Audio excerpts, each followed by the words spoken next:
कैसे हैं आप लोग। मुझे उम्मीद है कि आपको हमारा पहला भाग बहुत पसंद आया होगा और समझ में भी आया होगा।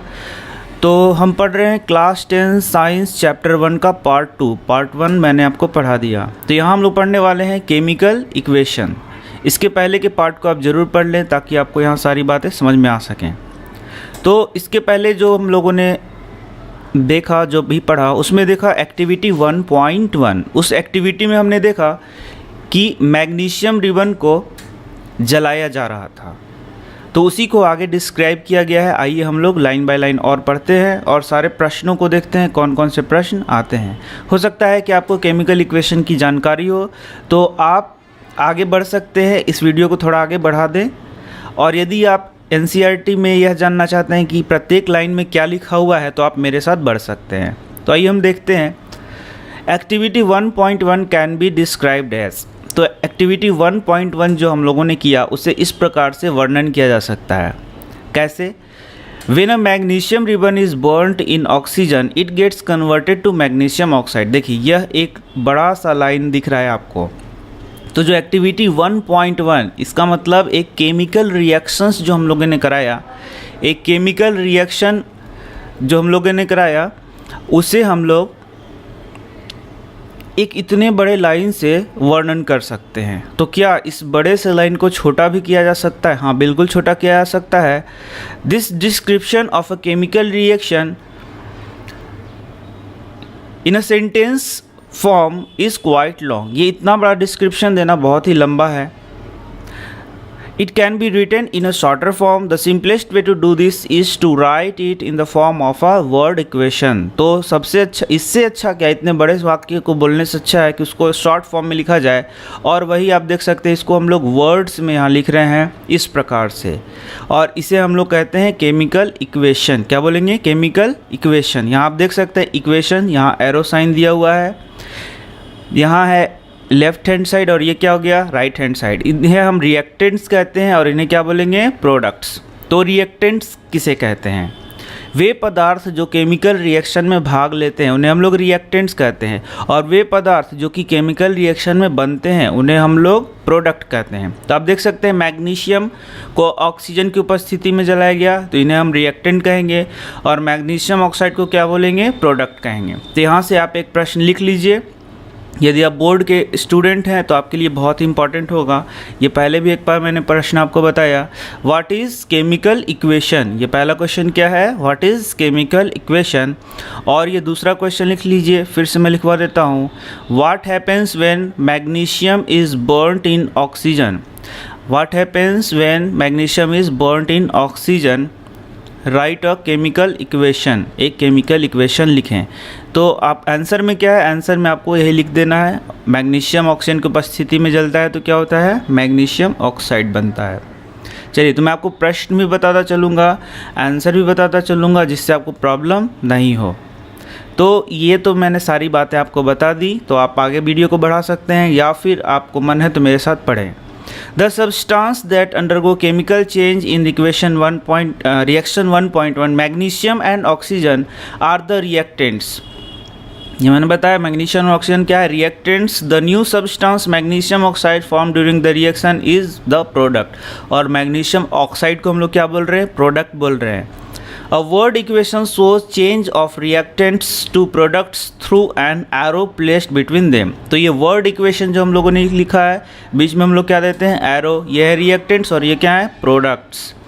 The reactants are written on the left hand side। LHS में क्या लिखा था हम लोगों ने?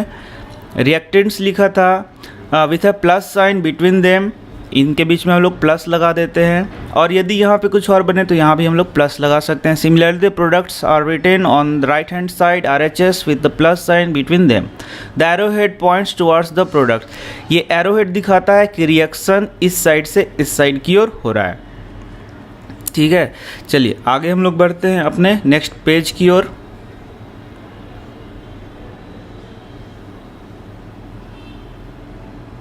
फ्रेंड्स, मैं आपको एक बात बता दूं, यदि आप ये सारी चीज़ें जानते हैं तो आगे भी आप बढ़ सकते हैं, या फिर यदि आप प्रत्येक लाइन को पढ़ना चाहते हैं तो मेरे साथ आप बने रह सकते हैं, क्योंकि बहुत सारी चीज़ें आपको आती हैं।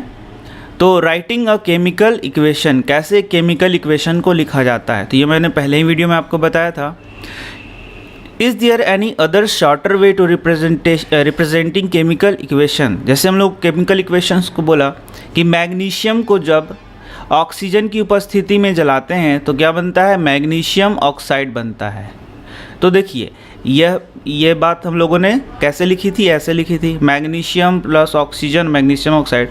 तो क्या इसको और शॉर्ट फॉर्म में लिख सकते हैं, बिल्कुल लिख सकते हैं, और यही देख सकते हैं आप, ये शॉर्ट फॉर्म इसका है Mg प्लस O2 से क्या बन गया, MgO। तो यहाँ से यहाँ तक कोई खास पॉइंट्स नहीं है जो कि आपके एग्जामिनेशन में पूछे जाएंगे, उन्हीं को ये वर्णन किया गया है कि अब हम लोग जो वर्ड इक्वेशन है उसको हम लोग फॉर्मूले के द्वारा या फिर उसको सिंबल के द्वारा रिप्रेजेंट करते हैं। जैसे मैग्नीशियम को हम लोग Mg से रिप्रेजेंट करते हैं, O2 एलिमेंटल फॉर्म है, इसे O से नहीं बल्कि O2 से रिप्रेजेंट करेंगे, और जबकि मैग्नीशियम ऑक्साइड को MgO से रिप्रेजेंट करेंगे। तो यहाँ से आपका कोई भी प्रश्न नहीं बनता है। चलिए अब हम लोग आगे बढ़ते हैं। Count and compare the number of atoms of each element on the LHS and RHS of the arrow.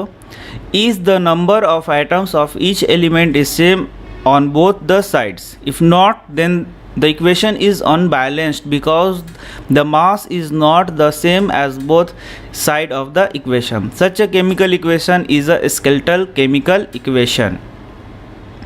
चलिए अभी एक और क्वेश्चन आ गया, वह है, आप लिख लीजिए इस क्वेश्चन को, फिर मैं बताता हूँ इसका आंसर।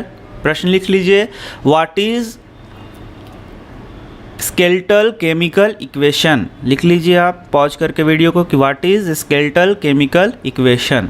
चलिए मैं दिखाता हूँ आपको स्केलेटल केमिकल इक्वेशन किसे कहते हैं। चलिए अब NCERT से थोड़ा सा अलग हम लोग हटते हैं और स्केलेटल केमिकल इक्वेशन या फिर सारी बातों को देखते हैं। तो जैसे कि हम लोगों ने देखा Mg प्लस O2, इससे क्या बनता है, MgO। तो यदि आप नहीं जानते हैं तो आप इसे आगे बढ़े, नहीं तो वीडियो को आगे बढ़ा सकते हैं। चलिए अब देखते हैं। तो यहाँ पे आपको समझना है ये Mg क्या है, एक एलिमेंट है, O2 क्या है, ऑक्सीजन का एलिमेंटल फॉर्म है, और MgO क्या है, यह एक कंपाउंड है। ठीक है, अब देखिए, तो यहाँ आपको देखना है, पहले तो आपको एटम्स गिनने होंगे या फिर आपको एटम गिनने आना चाहिए, और दूसरा आपको मॉलिक्यूल गिनना आना चाहिए। तो आप देख सकते हैं यहाँ पे ये मैग्नीशियम है, तो मैग्नीशियम के यहाँ 1 एटम है। कितना एटम है, 1। और ये ऑक्सीजन एक मॉलिक्यूल है, और यहाँ O का कितना एटम है, 2। यहाँ MgO एक कंपाउंड है, या फिर बोलेंगे एक मॉलिक्यूल भी बोल सकते हैं। यहाँ यदि आगे 1 लिखा हुआ है तो कितना मॉलिक्यूल है, 1 मॉलिक्यूल है। तो 1 मॉलिक्यूल ऑफ MgO में Mg कितना है, 1, और ऑक्सीजन भी कितना है, 1। ये पहले आपको जानना होगा कि कभी भी, जैसे मैं लिख देता हूँ CaCO3, इससे मैं बना देता हूँ CaO प्लस CO2। तो आपको इसमें प्रत्येक एलिमेंट के एटम को गिनना आना चाहिए, तभी आप आगे बढ़ सकते हैं। देखिए NCERT में बहुत सारी बातों को 1 या 2 लाइन में वर्णन किया गया है, लेकिन आपको पूरी तरीके से समझने के लिए बहुत सारी चीज़ें सीखनी होंगी। तो जैसे कि यहाँ आप देख सकते हैं CaCO3 को हम लोग एक मॉलिक्यूल बोल सकते हैं। इसमें C का कितना एटम हो गया, 1। सीधा इसको गिन लीजिए, यहाँ पे कितना हो गया, 1। C मतलब कार्बन, कार्बन का कितना एटम हो गया, 1, और ऑक्सीजन का एटम ये 3, O3 है, मतलब कितना हो गया, 3। CaO, C का कितना आइटम हो गया, 1। O का कितना आइटम हो गया, 1। यहाँ पे C का कितना आइटम हो गया, 1, और O का कितना हो गया, 2। तो इस प्रकार से आप आइटम गिन सकते हैं। चलिए, तो आप यहाँ देख रहे हैं, यहाँ है 1 मैग्नीशियम और यहाँ कितना है, 2 ऑक्सीजन। ये है रिएक्टेंट्स, क्या बोलेंगे, रिएक्टेंट। और ये क्या हो गया, प्रोडक्ट हो गया। तो पहले तो ये जानिए, जितना रिएक्टेंट होगा उतना ही प्रोडक्ट होना चाहिए। ये law of conservation of mass आपने क्लास 9th में पढ़ा होगा कि जितना रिएक्टेंट होना चाहिए उतना ही क्या होगा, प्रोडक्ट बाय मास। मान लीजिए यहाँ 10 kg आप यूज़ कर रहे हैं, तो यहाँ भी कितना होगा, 10 kg। ये नियम है। तो ऐसा नहीं है कि यहाँ आप 9 kg यूज़ करिए तो यहाँ 10 kg होगा, यहाँ 10 kg यूज करिए तो यहाँ 9 kg होगा, ऐसा नहीं हो सकता। हमेशा रिएक्टेंट का जितना वजन होगा उतना ही प्रोडक्ट होना चाहिए, कंजर्वेशन ऑफ मास का लॉ है। तो आप देखिए, यदि आप यहाँ mg का वजन, mg कितना है 1, तो यहाँ भी mg कितना है 1, लेकिन O यहाँ है 2 और O यहाँ कितना है 1, तो ये हो गया आपका, इसका मास में क्या हो जाएगा डिफरेंस। तो इसका मतलब ये हो गया mg प्लस O2 से क्या बन गया mgO। यदि हमने लिखा है तो इसका मास तो बराबर है, लेकिन O का मास क्या हो गया यहाँ चेंज हो गया। तो इस प्रकार से इसे हम लोगों को क्या करना होगा, बैलेंस करना होगा। तो यहाँ पे हम इस प्रकार से बैलेंस करना मैं अलग से आपको बताऊंगा, एक मैं बैलेंस करके दिखाता हूँ, शायद आपको आता भी होगा। तो यहाँ लिख सकते हैं mg प्लस O2 से लिख सकते हैं 2 mgO और यहाँ पे लिख सकते हैं 2। तो देखिए अब mg कितना हो गया 2, तो यहाँ भी 2, O कितना हो गया 2, तो यहाँ 2O, O भी 2 हो गया। तो जब ये हो गया बैलेंस्ड इक्वेशन, इसे हम लोग क्या बोलते हैं बैलेंस्ड इक्वेशन, और ये हो गया अनबैलेंस्ड इक्वेशन, इसे हम लोग क्या बोलेंगे अनबैलेंस्ड इक्वेशन। यही यहाँ पढ़ाया गया है। ये mg प्लस O2 आप देख सकते हैं यहाँ पे लिखा हुआ है mg प्लस O2 से mgO, ये है एक अनबैलेंस्ड इक्वेशन। कैसा इक्वेशन है, और इसे ही हम कहते हैं स्केलेटल, यहाँ देख सकते हैं आप स्केलेटल केमिकल इक्वेशन। तो स्केलेटल केमिकल इक्वेशन उसे कहेंगे जिसमें रिएक्टेंट्स और प्रोडक्ट्स के जो एटम्स हैं या मॉलिक्यूल्स हैं उनको सिर्फ एक वर्णन किया गया है, जबकि उनको बैलेंस नहीं किया गया। इसको सिर्फ बताया गया है कि इस रिएक्शन में यह हो रहा है, लेकिन एटम्स और मॉलिक्यूल्स को बैलेंस नहीं किया गया है। इसका मतलब जो अनबैलेंस्ड इक्वेशन है उसे ही हम लोग क्या कह सकते हैं स्केलेटल केमिकल इक्वेशन।